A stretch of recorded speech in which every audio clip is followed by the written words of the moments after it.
거룩하신 아버지 하나님, 오늘도 주 안에서 새날을 맞이하도록 이끌어 주심에 감사드립니다.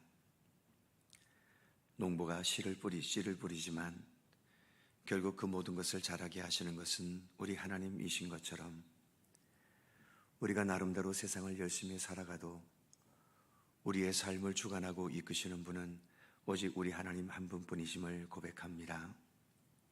사람의 고집과 욕망과 헛된 것에 근거해 살지 않도록 붙들어 주시고 오직 주의 말씀과 주님의 선하신 뜻을 우리가 더 깊이 깨닫고 그래서 주님과 함께도 온전히 동행하는 참된 믿음의 길을 걷도록 오늘도 우리를 인도하여 주옵소서.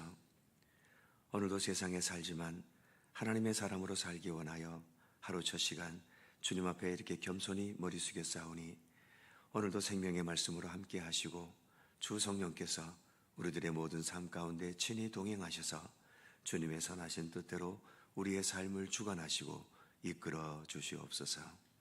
감사드리며 우리 구주 예수 그리스도의 이름으로 기도하옵나이다. 아멘. 주님만 사랑하리 함께 찬송합니다.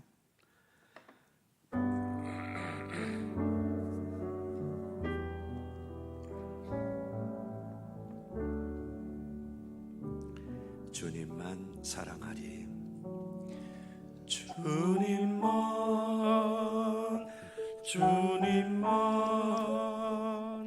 주님만 사랑하리.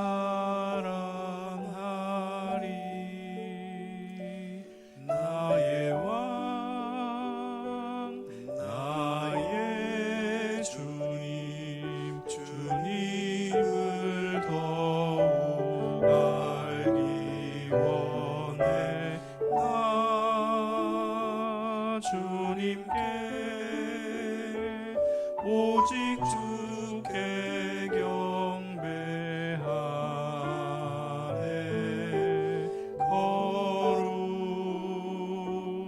거룩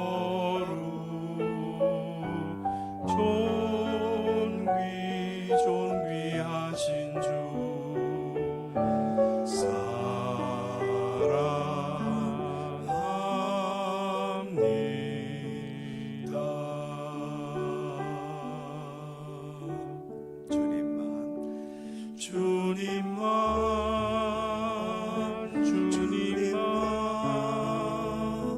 주님만 사랑하리.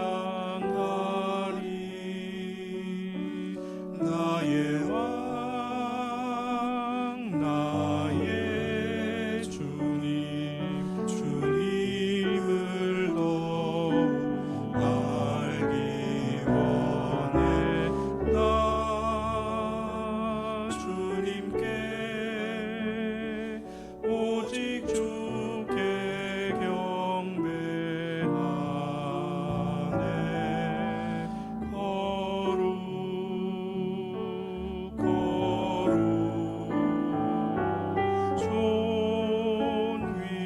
존귀하신 주 사랑합니다.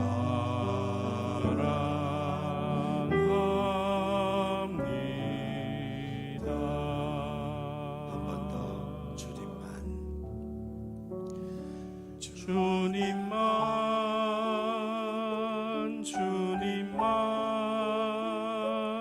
주님만 사랑하리. 나의 왕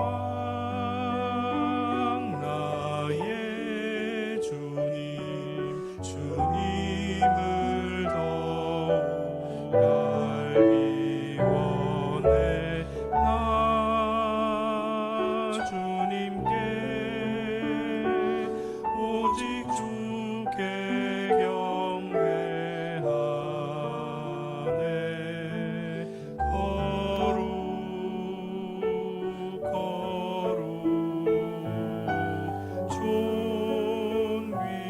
존귀하신 주 사랑합니다.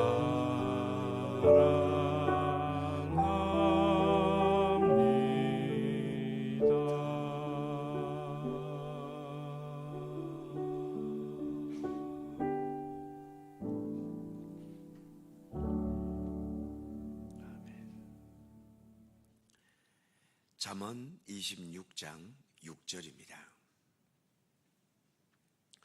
구약성경 940면 잠언 26장 6절에서 12절까지의 말씀입니다. 한 절씩 교독하죠. 제가 먼저 6절 읽습니다. 미련한 자 편에 기별하는 것은 자기의 발을 베어버림과 해를 받음과 같으니라.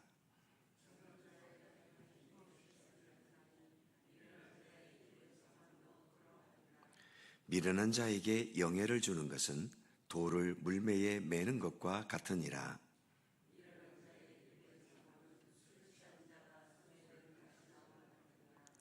장인이 온갖 것을 만들지라도 미련한 자를 고용하는 것은 지나가는 행인을 고용함과 같으니라.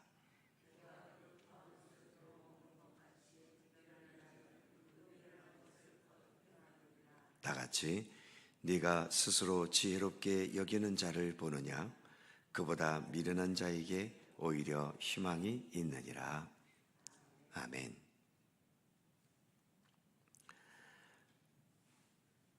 사실 26장 첫 번째 절인 1절에서부터 오늘의 본문인 마지막 12절까지 중간에 2절을 제외하고는 모든 절에 미련한 자라는 말이 계속 나옵니다. 그러니까 1절부터 12절까지는 미련한 자들에 대한 말씀이라고 할 수 있죠. 여기서 미련하다는 것은 세상적으로 머리가 나쁘거나 생각이 모자라거나 덜 배운 사람을 의미하지 않습니다. 하나님을 생각하지 않고 하나님을 무시하거나 하나님의 뜻을 거스르며 사는 사람을 미련한 사람이라고 말하고 있는 거죠. 그래서 세상적으로는 똑똑하기도 하고 현명하기도 하고 지식도 많고 능력도 많은데 하나님 앞에서는 가장 미련한 자일 수도 있고 반대로 세상적으로는 영리하지 못하고 배운 것도 없고 능력도 없는데 하나님 앞에서는 진정 지혜로운 사람일 수도 있는 겁니다. 우리가 사는 세상이 하나님께서 창조하신 세상임을 믿고 인정한다면 당연히 지혜의 출발점은 하나님이신 것이고 그렇기 때문에 하나님과의 관계가 단절되어 있다는 것은 결국 본래의 생명을 잃어버린 죽음을 향해 가고 있는 것일 뿐이지요. 거기에 아무리 돈으로 치장하고 지식과 정보로 꾸며보고 온갖 재주와 재능과 능력과 기술들을 동원해 보아도 마치 뿌리가 잘려져 버린 꽃꽂이의 꽃처럼 잠시 화려함을 드러내다가 결국에는 다 말라 죽는 운명을 향할 뿐인 겁니다. 그래서 어쩔 수 없이 세상은 이렇게 영적으로 미련한 자들과 우리가 함께 살 수밖에 없지만 그럼에도 이런 자들과 너무 운명적으로 깊이 관계 맺거나 의지하는 것은 내 스스로를 미련한 길로 이끌어가게 되고 마는 거지요. 그래서 오늘의 말씀은 이런 미련한 자들과의 관계를 조심하라는 내용의 말씀들을 우리에게 주고 있는 것입니다. 구체적으로 살펴보면 먼저 6절을 보면 미련한 자 편에 기별하는 것은 자기의 발을 베어 버림과 해를 받음과 같으니라. 미련한 자 편에 기별한다는 것은 미련한 자에게 내 말을 다른 사람들에게 전해달라고 부탁하는 것을 말하지요. 즉 미련한 자에게 중요한 일을 부탁하지 말라는 것입니다. 미련한 자에게 이렇게 중요한 것을 부탁하게 되면 6절 후반부처럼 자기 발을 베는 것과 같이 또 스스로 해를 자초하는 같은 그런 결과가 될 수밖에 없다는 거죠.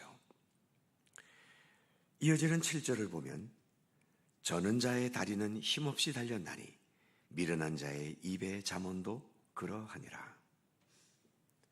이 말씀을 자칫 다리가 불편하신 분들에게는 좀 기분 나쁘게 들릴 여지가 있지요. 다리 아픈 분들을 멸시하려는 의도가 아니라 단지 비유적으로 언급한 것일 뿐입니다. 즉, 미련한 자의 입은 아무 도움도 되지 않는다라고 하는 거죠.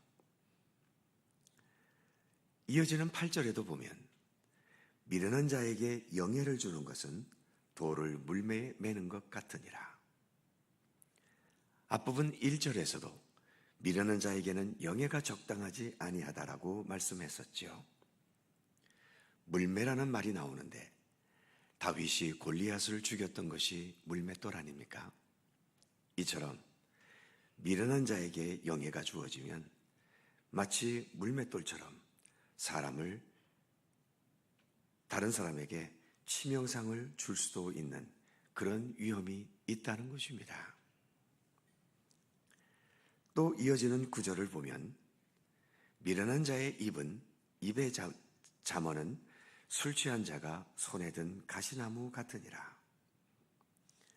하나님을 무시하는 자들이 말하는 잠언, 즉 그들이 말하는 충고의 말은 오히려 나를 다치게 하는 가시나무와 같다라고 하는 거죠.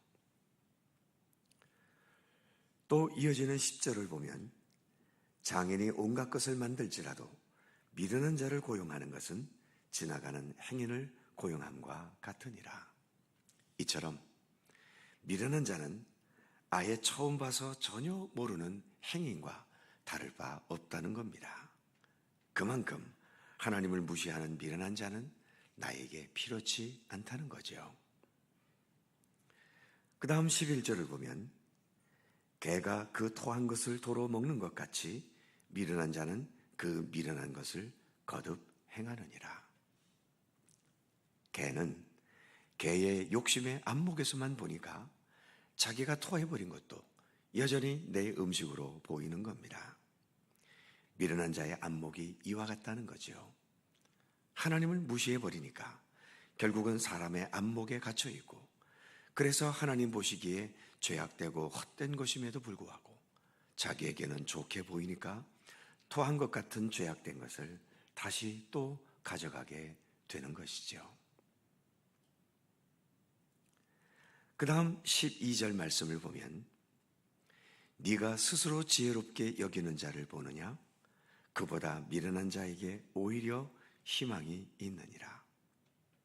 여기에서는 오히려 미련한 자가 희망이 있다라고 말씀하고 있지요. 그러니까 지금까지 말해온 미련한 자보다 더 미련한 자가 있다면 스스로 지혜롭게 여기는 자라고 말씀하는 겁니다. 스스로 지혜롭게 여긴다. 내가 좀 배웠고 내가 좀 경험했고 남들이 인정해주고 하기 때문에 자기는 스스로 나는 알 만큼 알고 남보다 앞서는 지혜가 있다고 판단하는 자들인 거지요. 그런데 이런 자들이야말로 실제로는 무지하면서 거기에 교만까지 곁들여진 자 아니겠습니까? 그러니 본문의 표현처럼 미련한 자들보다 더 미련한 자들이고, 이렇게 자기 스스로 지혜롭다 여기는 이런 미련한 자들보다는 아예 아무것도 모르는 미련한 자들이 더 사실은 희망이 있다라고까지 본문은 말씀하고 있는 거지요. 아무튼 그래서 우리는 일단은 겸손해야 하는 겁니다. 비록 내가 미련한 자들 중에 거하더라도 내가 겸손할 수만 있으면 그 미련함에서 벗어날 가능성이 있지만, 미련한 가운데 있으면서도 스스로 지혜롭다 하면서 겸손조차 가지지 못한다면 그 미련함에서 벗어나게 되기는 불가능한 것이지요. 미련함을 벗어나는 최고의 길은 하나님 앞에서 겸손해지는 겁니다.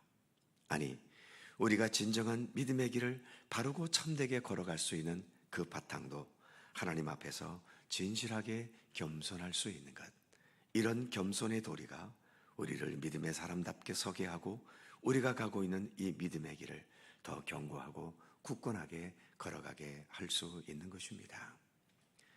먼저 하나님의 나라와 의를 구할 수 있는 겸손, 하나님은 앞서가시고 언제나 우리는 하나님의 뒤를 따를 수 있는 겸손, 하나님 앞에서의 겸손과 더불어 다른 사람들과의 관계 속에서도 나보다 남을 낮게 여길 수 있는 겸손, 이러한 겸손이 미련함을 벗어나고 참된 진리와 믿음과 생명의 길을 걸어가게 하는 원동력임을 언제나 기억하면서 우리 예수님께서 보여주신 참된 겸손의 도리를 바르게 따라갈 수 있는 우리 모든 믿음의 성도들이 되실 수 있기를 주님의 이름으로 축원합니다. 기도하겠습니다. 걸어가신 하나님, 미련한 자들에 대해서 여러 가지의 것을 말씀하시는 것을 오늘 우리가 함께 살펴보았습니다. 하나님, 우리의 모든 생명과 삶이 그리고 온 우주 만물이 하나님의 창조에 의해서 비롯되었다면 우리가 하나님과의 관계성 속에 살아야 하는 것은 당연한 것 아니겠습니까? 하지만 우리 인간들은 좀 안다는 이유 때문에 또 과학과 경제와 기술을 발달시켰다는 이유 때문에 그리고 만물의 영장이라는 이유를 앞세우면서 끊임없이 우리는 하나님 없이 인간 스스로 살아올 수 있다는 교만함을 부려왔습니다. 벌써 아담과 하와 때부터 내가 하나님이 되고자 하는 욕심 때문에 선악을 알게 하는 나무를 금지하는 나무를 먹기 시작했고 또 하나님과 동등해지겠다는 욕망으로 바벨탑을 쌓아 올렸던 역사도 있지 않습니까? 그 외에도 우리 인간이 하나님이 될 수 있다는 그런 미련함을 여전히 지금까지 버리지 못하고 있습니다. 지금도 많은 사람들이 내가 가진 재물 때문에, 내가 알고 있는 학문적인 지식 때문에, 남들보다 앞서가는 기술력 때문에 하나님이 필요 없다고 하나님 없이 살아가려고 하는 사람들이 여전히 많은 시대입니다. 세상적으로는 똑똑한 사람이 그토록 많지만 그러나 주님 앞에서는 모두가 다 미련한 자들 아니겠습니까? 그런 미련한 자들과 함께 살아갈 수밖에 없는 우리들인데 그러한 미련함에 물들지 않게 하시고 오직 세상의 근원이 하나님께 있고 지금도 하나님께서 세상 모든 역사를 주관하시며 이 모든 역사의 마지막에 우리 주 예수 그리스도께서 항상 계심을 늘 잊지 않게 하셔서 우리 주님과 함께 동행하는 온전하고 견고한 믿음의 길을 더 겸손히 걸어갈 수 있도록 하나님 함께하여 주옵소서. 믿음의 길을 걸어가되 하나님 앞에서 더 진실하게 겸손할 수 있게 하시고 하나님 앞에 겸손한 그 자세로 나의 이웃들과도 그러한 겸손한 자세로 서로를 대할 수 있도록 인도해 주셔서 우리 하나님의 아름다움과 주님의 선하심을 우리의 삶을 통해 더 온전히 나타낼 수 있도록 우리 가운데 함께 하시기를 간절히 빌고 원합니다. 오늘도 새날을 주셔서 감사합니다. 주님과 함께 동행할 수 있게 하셨사오니 오늘도 주님과 함께 생각하고 함께 행동하고 함께 판단하고 그래서 주님과 동행하는 온전한 믿음의 길을 걷도록 오늘뿐만 아니라 우리의 평생을 주께서 주관하시고 이끄시기를 원하옵고 기도합니다. 오늘도 간절한 기도의 제목들 주님 앞에 간구할 때마다 우리 하나님 일일이 귀를 기울여 주시고 항상 간구하는 모든 것 우리의 육신의 욕심대로 간구하는 것은 제하여 주시고 하나님의 뜻에 합당하게 간구하는 모든 것마다 주님의 손길 속에 응답되고 이루어지도록 함께 하시기를 원하옵고 기도합니다. 특별히 절실한 가운데 간구해야 할 우리들의 간절한 기도의 제목들이 있습니다.